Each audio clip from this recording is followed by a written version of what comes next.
ప్రిలిమ్స్లో minus marking ఉందండి ఇప్పుడు, ముందు అనేవాళ్ళు, ఇప్పుడు ఉందా? ఉంది ఉంది, నెగిటివ్ మార్కింగ్. మెయిన్స్లో కూడా ఉంది? నెగిటివ్ మార్క్ మెయిన్స్లో లేదు. జనరల్గా ఇన్ కేస్ మెయిన్స్లో కనుక మనకి రాని క్వశ్చన్ ఏదైనా ఉంటే ఖచ్చితంగా అటెంప్ట్ చేయాలనుకున్నప్పుడు దాన్ని ఎలా మనం ప్రజెంట్ చేస్తే బెటర్ అని అంటారు?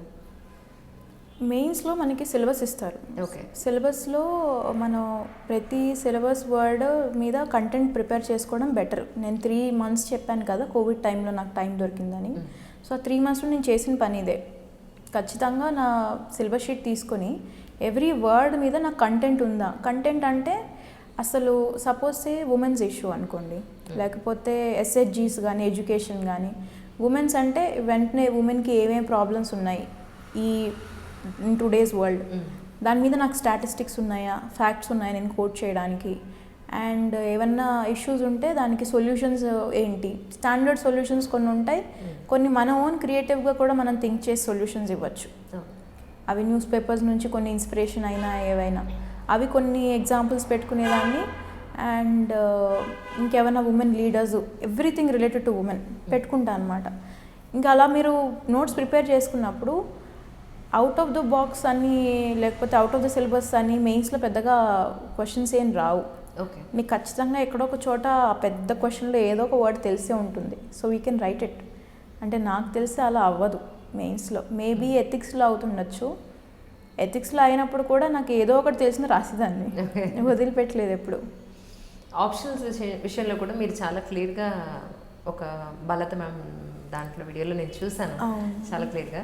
సో ఆప్షనల్స్ పాయింట్ ఆఫ్ వ్యూలో, ఎందుకంటే ఐడ్రీమ్ వ్యూవర్స్ కూడా చాలా చూస్తూ ఉంటారు ఏం చెప్తున్నారు, ఒకసారి మీ బుక్ లిస్ట్ కానీ at the same time optionals తీసుకునే వాళ్ళ గురించి ఏమైనా ఒకసారి మీ అడ్వైజ్ అని చెప్తారు? సో ఆప్షన్ అంటే it has to be the most, అంటే జిఎస్కి ఆప్షనల్కి తేడా ఏంటంటే మీరు జిఎస్లో చాలా వాళ్ళు మన నుంచి ఎక్స్పెక్ట్ చేసేది కూడా ఒక బేసిక్ లెవెల్ ఆఫ్ అండర్స్టాండింగ్, అడిగిన క్వశ్చన్కి కొంచెం స్టాండర్డ్గా రాసి కంక్లూడ్ చేసేస్తే చాలు. ఇప్పుడు ఆప్షనల్కి వస్తే they will expect some pro level. మీరు ఆప్షనల్ అంటే బేసిక్గా I'm good in the subject అని మనమే చూస్ చేసుకొని వాళ్ళకి ఇస్తున్నాం కాబట్టి you have to be very thorough with the subject. So ఏదన్నా మీ గ్రాడ్యుయేషన్ సబ్జెక్ట్ మ్యాచ్ అయితే it's good that we take it. But నాకేంటంటే గ్రాడ్యుయేషన్ సబ్జెక్ట్ కొన్ని రోజులు అయిపోయింది and electrical engineering is tough to pick it again, నేను తీసుకోలేకపోయాను. Management అనేది నేను మేజర్స్ చేశాను మార్కెటింగ్లో అండ్ హెచ్ఆర్లో. But management as a subject optional, యూపీఎస్సీలో అన్నీ కవర్ అయి ఉంటాయి, హెచ్ఆర్, ఫినాన్స్ అన్నీ. సో అందుకని అది తీసుకోలేదు. సో మళ్ళీ నేను ఆప్షనల్ తీసుకోవడానికి వచ్చినప్పుడు ఇంకా ద యూజువల్ సబ్జెక్ట్స్ మిగిలాయి అనమాట. మళ్ళీ ఆర్ట్స్కి రావాల్సి వచ్చింది బికాజ్ నేను చేసిన గ్రాడ్యుయేషన్ అండర్ గ్రాడ్యుయేషన్ సబ్జెక్ట్స్ నాకు కరెక్ట్ అనిపించలేదు తీసుకోవడం. సో అప్పుడు సోషాలజీ తీసుకుంటే, సోషాలజీ అనేది యాక్చువల్గా I felt it was very close to my heart. అంటే చిన్నప్పటి నుంచి ఏదో ఒక రకంగా మనం సొసైటీలో పెరిగిన వాళ్ళమే చూస్తూ ఉంటాం.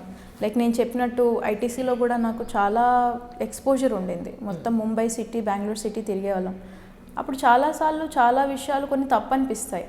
అరే వీళ్ళకి ఎంత కష్టం అవుతుందే, ఏం చేయలేకపోతున్నామనో, లేకపోతే ఎందుకు కొంతమంది some strata of the society is suffering are some strata of the society is అలా కానీ, లేకపోతే ఉమెన్కి వచ్చే కష్టాలు కానీ. So sociology deals with a lot of these aspects. So I always enjoyed and liked reading about them. So I felt that this is the right choice for me. Because if the optional is demanding for you to be a pro in certain subject, that means మీరు దాంట్లో చాలా reading చేయాలి, చాలా చదవాలి, బుక్సే కాదు articles అన్నీ. మీకు interest ఉన్న సబ్జెక్ట్ తీసుకుంటే అది ఎప్పుడు కష్టం అనిపించదు. సో అందుకని నేను సోషాలజీ తీసుకున్నాను, నాకు ఇష్టం కాబట్టి. అప్పుడు నెక్స్ట్ ఏంటంటే స్టెప్ ఏంటి, కోచింగ్ తీసుకోవాలా లేకపోతే సెల్ఫ్ స్టడీ చేయాలా, ఎలా బుక్స్ తీసుకోవాలి. సోషాలజీ అంటే నేను science student all my life. I did engineering, then management కూడా, మార్కెటింగ్, అవి more of quant person. So ఇది ఆర్ట్స్ కదా, ఒకేసారి ఆర్ట్స్కి చదవాలంటే నాకు కోచింగ్ తీసుకోవడం ఇంపార్టెంట్ అనిపించింది. ఉపేంద్ర సార్ అని ఉంటారు ఢిల్లీలో, ఆయన దగ్గర కోచింగ్ తీసుకున్నాను. కోచింగ్ తీసుకున్నాక ఒక అండర్స్టాండింగ్ వచ్చింది, ఇప్పుడు ఎగ్జామ్కి ఎలా చదవాలి, అంటే సోషాలజీ అనేది ఏంటి యాజ్ అ సబ్జెక్ట్ అని, first paper, second paper. Then నా కోచింగ్ ఇన్స్టిట్యూట్లోనే జనాలు మాట్లాడేది అవి వింటాం కదా, సార్ ఫస్ట్ పేపర్ ఎంత కవర్ చేస్తారు, సెకండ్ పేపర్ ఎంత కవర్ చేస్తారు, రెఫరెన్స్ మెటీరియల్ ఏంటి, ఆయనే చెప్పారు చాలా రెఫరెన్స్ బుక్స్. సో సోషియాలజీకి ఫస్ట్ కోచింగ్ అయిపోయాక నా బేసిక్ రీడింగ్ నేను కోచింగ్ మెటీరియల్ ఆయన చెప్పిన క్లాస్ నోట్స్ చదివాము, ఆయన ఇచ్చిన రెఫరెన్స్ మెటీరియల్స్ చదివాము. చదివిన తర్వాత కొన్ని బుక్స్ ఉంటాయి, ఇప్పుడు మీకు చెప్పాలంటే హార్లంబోస్ అని బ్లూ బుక్ ఉంటుంది, అది నేను రిఫర్ చేశాను. రిట్జర్ అని ఇంకో బుక్ ఉంటుంది, జార్జ్ రిట్జర్ అని, దాంట్లో థింకర్స్ పార్ట్ మొత్తం నేను చదివాను. దాని తర్వాత ఈపీడబ్ల్యూ ఉంటుంది, ఎకనామిక్ అండ్ పొలిటికల్ వీక్లీ అంటారు, దాంట్లో ఆర్టికల్స్ వస్తాయి. దాని సబ్స్క్రిప్షన్ ఏదన్నా లేకపోతే ఎవరైనా ఫ్రెండ్స్ షేర్ చేసుకుంటే కూడా నైస్ థింకింగ్ థాట్స్ అనమాట. ఇవన్నీ థింకింగ్ పాయింట్స్ మనకి దొరుకుతాయి. అంటే sociology is a subject like that. Okay. So నేను ఎంజాయ్ చేసేదాన్ని అది చదవడము అవి. సో ఇలాంటి బుక్స్, ఇగ్నూ మెటీరియల్స్ ఉంటాయి. ఏవేవైతే నా సిలబస్ షీట్లో మ్యాచ్ అవుతున్నాయి అనిపించిందో ఆ మెటీరియల్ ఇగ్నూ నుంచి తీసి చదివేదాన్ని సోషియాలజీకి.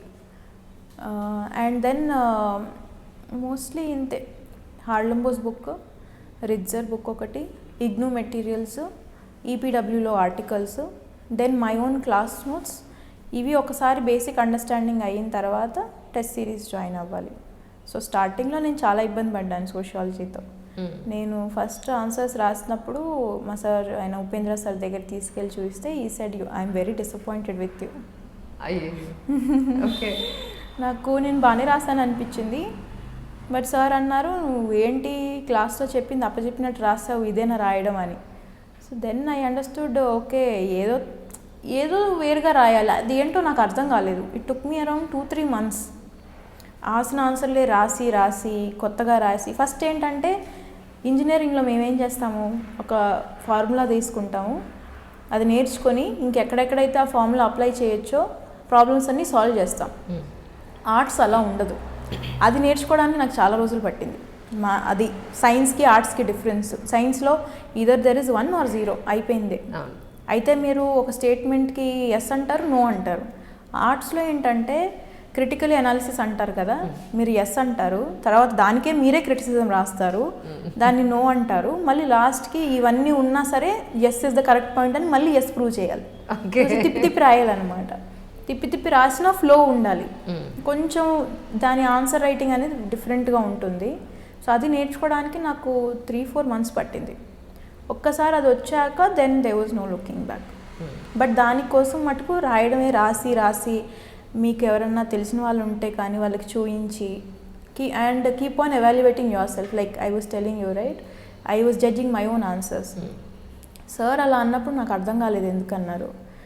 తర్వాత టాపర్స్ ఆన్సర్స్ దొరుకుతాయి మనకి నెట్లో, ఆ టాపర్స్ ఆన్సర్స్ తీసుకొని ఎవాల్యుయేట్ చేసేదాన్ని, నా ఆన్సర్స్కి వాళ్ళ ఆన్సర్స్కి ఏంటి తేడా అని. అప్పుడు అనిపించింది నాది చాలా బిగినర్ లెవెల్లో ఉన్నాయని. They use to do analysis on the paper, నేనేమో క్లాస్లో చెప్పింది రాశాను. రెండింటికి తేడా ఉంటుంది.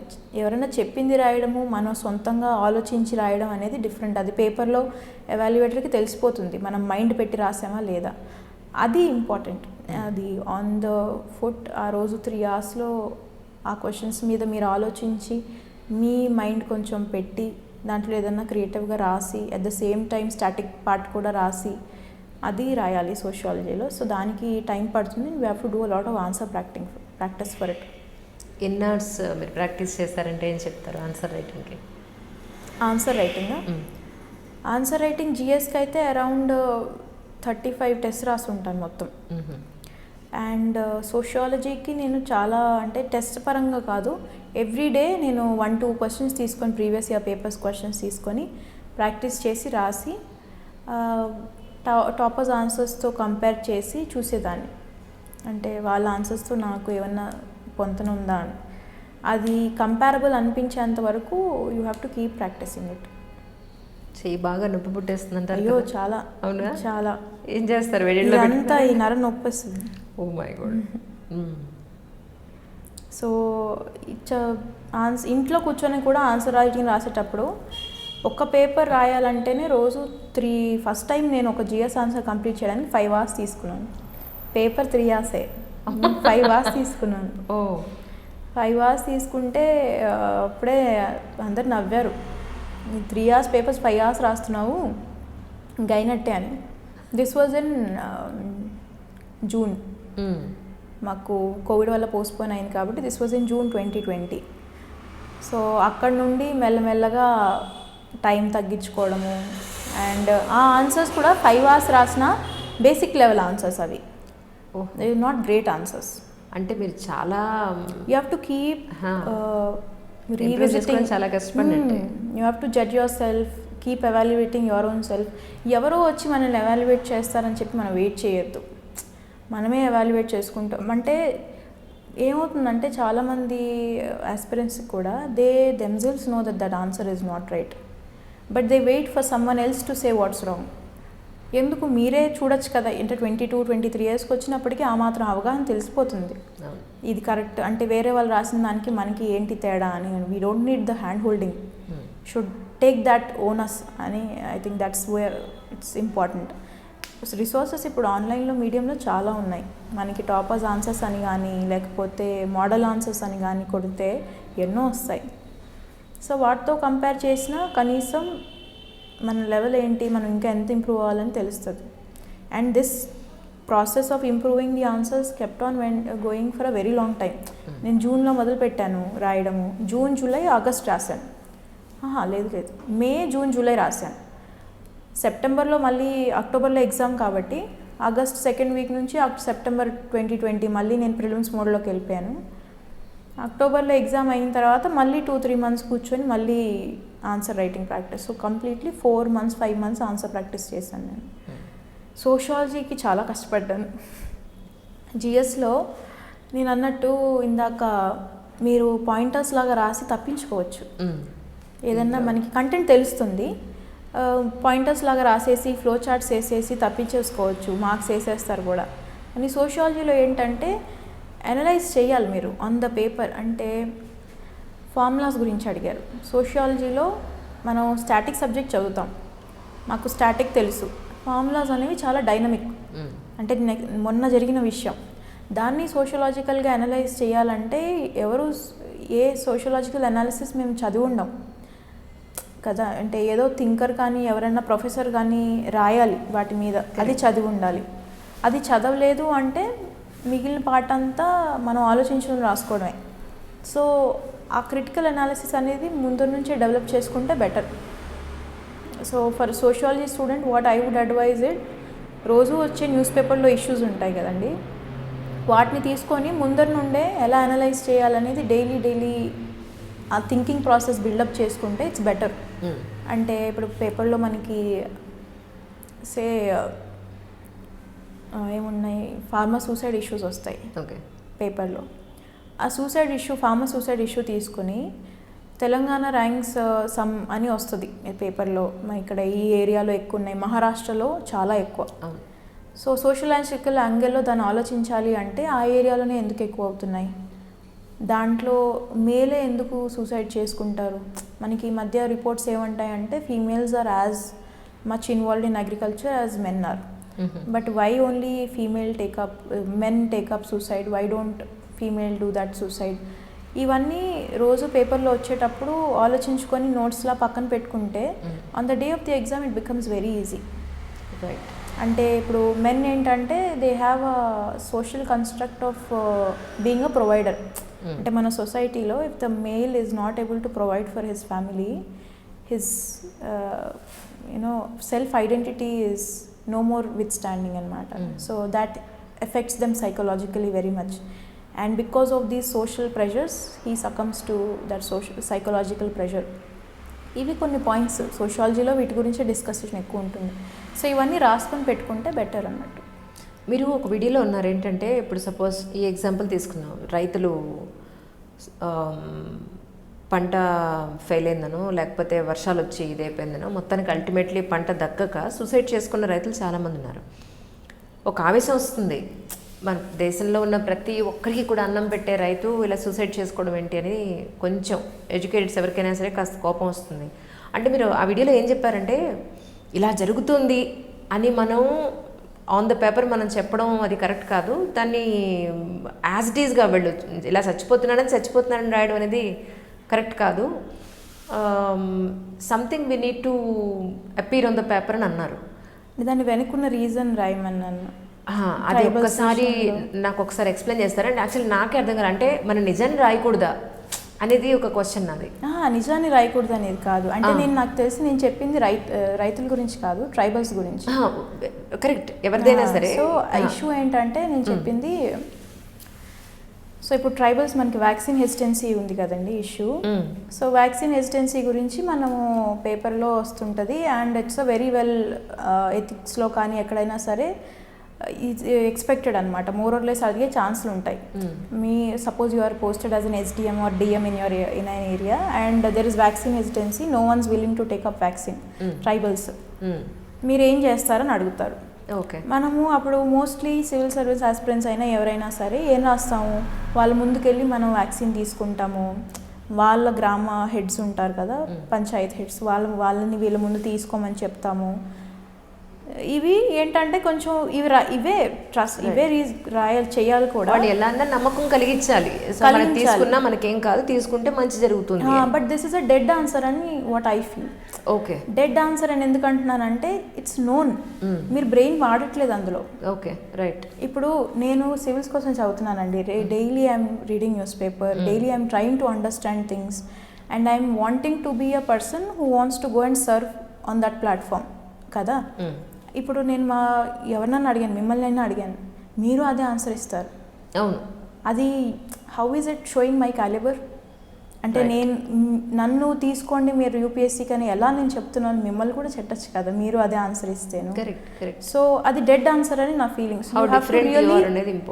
డిఫరెంట్ అని కాదు, యాక్చువల్గా అసలు ప్రాబ్లం ఏంటి మీరు తెలుసుకోండి, ప్రాబ్లం తెలుసుకొని దానికి సొల్యూషన్ ఇవ్వండి. ఇలా డెడ్ ఆన్సర్స్ ఇస్తే ఇట్స్ అ వెరీ పైన ఇచ్చినట్టు అని నేను నా ఉద్దేశం. అంటే రైతుల గురించి కూడా మీరు చెప్పినట్టు వాళ్ళ క్రాప్ ఫెయిల్యూర్ అవుతుంది కరెక్టే, బట్ మీరు అదొకటే చెప్తే అది డెడ్ ఆన్సర్ అనమాట. దాని వెనకాల ప్రాసెస్ ఏంటి, వాళ్ళు ఎందుకు నమ్మటం లేదు, అవి ఇంపార్టెంట్. సో ఇది ఆర్టికల్ యాక్చువల్లీ పేపర్లో వచ్చింది. సో వాళ్ళు ఇలాగే చేశారు వ్యాక్సిన్కి, వాళ్ళ ముందు వ్యాక్సిన్ వేసుకున్న అయినా ట్రైబల్స్ వ్యాక్సిన్ వేసుకోవట్లేదు. సో రీసెర్చ్ చేశారు, అంటే వెళ్ళి ట్రైబల్స్తో మాట్లాడడం, ఎందుకు ఏమైంది. అప్పుడు వాళ్ళు ఏమన్నారంటే, మేము వ్యాక్సిన్ వేసుకుంటాం, మీ మీద మాకు నమ్మకం ఉంది, కానీ మాకు ఏదన్నా అయితే మాకు యాక్సెస్ లేదు. మీకున్నట్టు హాస్పిటల్స్ లేవు, మీకున్నట్టు 10 మంది వచ్చి అడిగే వాళ్ళు లేరు, సోషల్ మీడియా లేదు, వెంటనే పోస్ట్ చేసుకొని వాట్సాప్ చేసుకోవడానికి నాలెడ్జ్ లేదు. సో మాకేంటి అని. సో అప్పుడు మనకి తెలిసింది ఏంటంటే వాళ్ళకి కావాల్సింది ఆ నమ్మకం. సో వీళ్ళు ఏం చేశారంటే, ఇది మహారాష్ట్రలో జరిగిన విషయం, కొంతమందిని ఫస్ట్ వ్యాక్సిన్ వేయించి తర్వాత 3 రోజులు 4 రోజుల తర్వాత అంబులెన్స్తో ఆ గ్రామానికి వెళ్ళి మళ్ళీ విజిట్ చేశారు. అంటే వ్యాక్సిన్ వేసుకున్న వాళ్ళు 3-4 రోజుల తర్వాత బాగున్నారా అని. అప్పుడు గ్రామంలో అందరికీ ఏమనిపిస్తుంది, సరే మేము వేసుకున్నాం వీళ్ళని నమ్మి, వీళ్ళు కానీ మమ్మల్ని కేర్ చేశారు. So that is important. ఆ ప్రాసెస్ ఏంటి, అసలు రీజన్ ఏంటి, డెడ్ ఆన్సర్స్ రాయొద్దు. అసలు కరెక్ట్గా మీరు వాళ్ళ ప్రాబ్లం ఏంటి తెలుసుకొని రాయండి. వెంటనే సింపతి చూపించేయడము, it's not getting deep into the issue, you're not going to solve the issue with it. Farmers issue అయినా ఏ ఇష్యూ అయినా సరే, అంటే ఇప్పుడు ఇందాక నేను అన్నాను కదా, sociologically you do that analysis. మెన్కి ఇట్స్ అ ప్రొవైడర్ ఇష్యూ, అందుకని వాళ్ళు సైకలాజికల్ దెబ్బతింటారనమాట. నా పిల్లలకి నేను చదువు చెప్పలేకపోతున్నాను, అది బాగా దెబ్బతీస్తుంది వాళ్ళని. సో మనము అలాంటివి ఇష్యూ, ఇప్పుడు ఎడ్యుకేషన్ మీద వాటి మీద కూడా మనం ధ్యాస పెడితే ఆ స్ట్రెస్ అంతా తగ్గుతుంది on a parent, on a male. So they will do well. ఇప్పుడు మన చాలా రిపోర్ట్స్ చూస్తే కూడా men are psychologically more at risk than women. Why does that happen? These are the reasons. So that is why. అంటే there is also another thing that women are more gregarious. So gregarious nature valla they have more venting outlets for their problems. Men are not. So as a society, if we can provide them more venting points to talk, then it becomes easier for them. So these are the points you should think and write. డెడ్గా రాస్తే నాకే వేయాలనిపించింది. ఇప్పుడు ముంబైలో మీరు చూసిన పరిస్థితులు కానీ, సామాజిక పరిస్థితులనండి, ప్రజలను మీరు చూస్తుంటారు, లేదా మన దేశ కాలమాన పరిస్థితులు చూసినప్పుడు, ఇక్కడ హైదరాబాద్ కానీ అక్కడ ముంబై కానీ ఇష్యూస్ చాలా చూస్తుంటారు, మీ మైండ్లో పడి ఉంటాయి. న్యూస్ పేపర్లో చదివినప్పుడు, మీరు ఎగ్జామ్ రాసేటప్పుడు, అనలైజ్ చేసినప్పుడు ఏమనిపిస్తుంది మీకు మన సొసైటీ గురించి, మన దేశం గురించి, ఇక్కడున్న ప్రజలు? ఎలా ఉన్నారు, వాళ్ళ పరిస్థితి ఏంటి ప్రస్తుతానికంటే ఏమనిపిస్తుంది? అంటే అన్నీ ఉన్నాయండి. అంటే ఇప్పుడు హ్యాపీనెస్ ఉంది, బాధ ఉంది. There is growth and there is need for growth also. So ఒకరోజు ఏమైందంటే యాక్చువల్గా నేను బాండ్రా వర్లీ సీలింగ్ ఉంటుంది, మీరు ఎప్పుడన్నా చూసారా? సో మిడ్ నైట్ నాకు ఫ్లైట్ ఉండింది. I had to take up a flight to Kolkata head office ఐటీసీది. సో నైట్ టైం నేను ఆ బాండ్రా వర్లీ సీలింగ్ నుండి వెళ్ళి, నేను వర్లీలో ఉండేదాన్ని, బాండ్రా క్రాస్ చేసి ఫ్లైట్ తీసుకోవాలి. సో నేను అక్కడ నుంచి చూసినప్పుడు దూరం నుంచి చూశాను అనమాట, వర్లీని దూరం నుండి చూస్తే ఎగ్జాక్ట్గా ఇలా ఉంది. మీరు అంటే ఇప్పుడు ఇది కనిపిస్తుందో లేదో వెనకాల ఇంటర్వ్యూలో వాళ్ళకి. Okay, it was actually looking like some New York city. అవునా? నేను నాకు ఎంత ఆశ్చర్యం వేసిందంటే, సో వీరు యాక్చువల్లీ చిన్నప్పటి నుంచి మనం చూస్తాం కదా హాలీవుడ్ మూవీస్లో వాటిలలో పెద్ద పెద్ద sky raising towers, night time అంతా జిగేల్ జిగేల్ మనీ సిటీ అంతా మెరుస్తుంటుంది, అది సీ మీద రిఫ్లెక్షన్ పడి everything's like a glow. So నేను జస్ట్ వెనక్కి తిరిగి చూసినప్పుడు ఐ సా దట్ సీన్ అనమాట. Then at that day I felt మనం ఎంత ముందుకు వచ్చాం కదా అని. This was a dream that we use to see.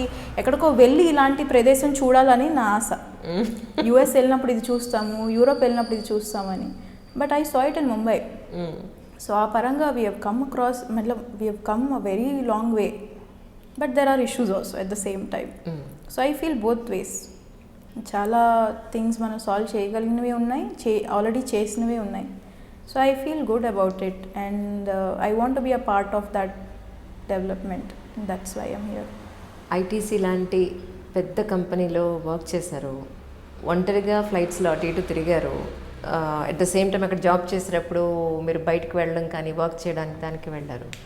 As a women అంత ఈజీగా ఇండిపెండెంట్గా తిరగడం దగ్గర నుంచి ఇండిపెండెంట్గా జాబ్ చేయడం, అక్కడ మీరు ఒక్కరు ఉండడం, స్టేయింగ్ కానీ వాట్ ఎవర్ ఇట్ ఈస్, ఒక అమ్మాయిగా అంత ఈజీ అయినా బయట పరిస్థితులు అంత అనుకూలంగా ఉన్నాయి అమ్మాయికి? కొన్ని అంటే ఇప్పుడు Mumbai is a very nice city అండి. I like it very much. నేను ముంబైలో ఎవ్రీ డే సేల్స్ చేసేదాన్ని. నాకు సివిల్ సర్వెంట్ కనిపిస్తున్నారు మీలో, ఎందుకంటే వాళ్ళు మాత్రమే అంత డిప్లొమాటిక్గా చక్కగా చెప్పారు ఆన్సర్. అదే అంటే ఇప్పుడు మీరు సివిల్ సర్వెంట్ అయ్యారని చెప్పొద్దు మీరు నాకు. లేదండి, మీరు మామూలు ఒక స్టూడెంట్గా ఉండి ఒక ఎంప్లాయీగా ఉండి అక్కడ వర్క్ చేసినప్పుడు. నేను రెండు చెప్తాను. రెండు చెప్పండి. నేను రెండు చెప్తాను. సో నాకు సేల్స్ ఫస్ట్ స్టార్ట్ అయింది ముంబైలో. That was technically my first job. And నేను సేల్స్ చేసినాను కాబట్టి my day typically use to start at 9 o'clock in the morning and ends when my work ends or my task ends, and that is never ending. కార్పొరేట్లో అలాగే ఉంటుంది. So నేను వర్లీలో ఉండేదాన్ని and every day నా work కోసము తిరగాల్సి వచ్చేది. ఒక bag వేసుకొని ఇంకా స్కెచెస్ కానీ షూస్ కానీ వేసుకొని I use to take a book and start my day. Okay, ముంబైలో.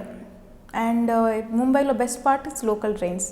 అసలు ఖర్చు అవ్వదు, మిగతా అన్నీ చాలా ఖర్చు. సో ఎక్కడికి వెళ్ళాలన్నా లోకల్ ట్రైన్ పట్టేసుకొని ఎక్కడికంటే అక్కడికి తిరిగేస్తుండేదాన్ని. థానే కానీ కళ్యాణ్ కానీ రోజు వెళ్ళి వచ్చేవాళ్ళం అనమాట. నేను వెళ్ళి రావాల్సి వచ్చేది. At the end of the day నా మేనేజర్కి ఏదన్నా మెసేజ్ పెట్టేసేదాన్ని. And ITC in that ways is very good. It trust its employees, it gives all that kinds of. ఇప్పుడు నేను ది ఇంటర్వ్యూ ఐటీసీ అని చెప్పట్లేదు, ఇంతకు ముందు కూడా నేను చెప్పేదాన్ని ఇదే విషయం. It's a very brilliant company to work. And నాకు ఇచ్చిన టాస్క్ కోసం నేను ఎక్కడికైనా వెళ్ళాలన్నా if I ask for anything they would provide. If not నేను అడగలేదు కూడా చాలాసార్లు. ఎందుకంటే ముంబై ఈజ్ వెరీ సేఫ్ యాక్చువల్గా. వెరీ అంటే ఐ వుడ్ సే లోకల్ ట్రైన్లో వెళ్ళేటప్పుడు 9 దాటింది అనుకోండి, వాళ్ళకి ఫీమేల్ కోచెస్లో పోలీసులు ఉంటారు ఎవ్రీ ఫీమేల్ కోచ్లో. సో నాకు ఎప్పుడు ప్రాబ్లం అనిపించలేదు నా సేల్స్ విషయంలో కానీ అలా కానీ. నాకు ఎప్పుడైనా సరే Mumbai is a very fast city also. ఎవరు ఆగి ఇక్కడ ఏ అమ్మాయి నిలబడి ఉంది చూడాలి అన్నట్టు ఉండదు, అసలు అంత ఇబ్బంది లేదు. సో నాకు ఇబ్బంది లేకుండానే నేను సేల్స్ చేశాను. కానీ మీరు అన్నట్టు అది నిజమే. ఇంకోటి ఇబ్బంది ఎక్కడ అవుతుందంటే సేల్స్లో మీరు ఒక 150 మెంబర్స్కి హెడ్గా వర్క్ చేయాలి, ఎక్కడైనా సరే, ఏ కంపెనీ అయినా సరే. But it's a very male dominant field, female dominant field కాదు అది. సో దాంట్లో to prove yourself as a good sales manager అనేది it's a tough task for a women. So you have to cross that extra mile. So that becomes a difficult task even till today for women. And నేను ముంబై కాబట్టి నేను బాగా చెప్పాను కదా, తిరిగాను మంచిగా. అదే ఢిల్లీ అయి ఉంటే నేను వణికేదాన్ని. ఢిల్లీలో ప్రిపేర్ అయ్యాను కదా, so it was a thing for me that 9 దాటిన తర్వాత నేను ఎప్పుడు ఒంటరిగా అయితే తిరగలేదు ఢిల్లీలో. మీకు ఆ సిటీ వైబ్ తెలిసిపోతుంది. Correct correct. సో ఎప్పుడు నేను ఒంటరిగా అయితే తిరగలేదు ఢిల్లీలో. సో ఇప్పుడు ముంబై అయినా వేరే ప్లేసెస్ అయినా అన్నీ ఇండియానే. ఒక ప్లేస్లో మనం ఇంత సేఫ్టీ ఇవ్వగలిగినప్పుడు ఇంకో ప్లేస్లో కూడా మనం ఇవ్వగలం. కరెక్ట్. కొంచెం దానికి వర్క్ చేస్తే సరిపోతుంది. కరెక్ట్. అంటే సేఫ్టీ పరంగా ఇది. ఇంకా నెక్స్ట్ వేరే విషయాలకు వస్తే అంటే ఇప్పుడు కెరియర్ వైజ్ కానీ అలా కానీ my parents are very very supportive. I'm very lucky to have them. అంటే 24కి when I'm quitting everything that I achieved in my life, అంటే my life was career wise more or less sorted. దాన్ని వదిలేసి రావాలన్నప్పుడు మా అమ్మ ఒకసారి అనేవాళ్ళు, అంటే ఇప్పుడు పెళ్లి చేసుకోవా నువ్వు, ఇప్పుడు చదివితే నువ్వు ఫస్ట్ అటెంప్ట్లో కొట్టినా you will become 26. First attempt కాదు, సెకండ్ అన్నా, థర్డ్ అన్నా 27, 28. How will you, when will you get married? That's important. And but my father was like, no, if this is what I wanted her to do, but this is finally, అంటే నేను వెనక్కి తిరిగి వచ్చి చెప్పాను నాన్న నేను చేస్తానని. I was very happy that I have myself taken that decision. And he always used to say one thing, that నేను చేస్తాను అన్నప్పుడు మటుకు she'll do it. మనం ఎన్నిసార్లు పుష్ చేసినా చెయ్యదు, కానీ తను అనుకున్నప్పుడు చేస్తుంది కాబట్టి you have to give it అని. ఇది చాలాసార్లు వేరే అమ్మాయిల దగ్గర నేను చూడలేదు ఇంత సపోర్ట్. ఆ సపోర్ట్ కనుక వాళ్ళు పేరెంట్స్ కూడా ఇస్తే బాగుంటుంది. చాలా ముందుకు వస్తాం మనం, ఇంకా మెల్లగా అవుతుంది. ఇప్పుడు కావలి మేఘన పక్కన ఐఏఎస్ యాడ్ అవుతుందా, ఐపీఎస్ యాడ్ అవుతుందంటారు?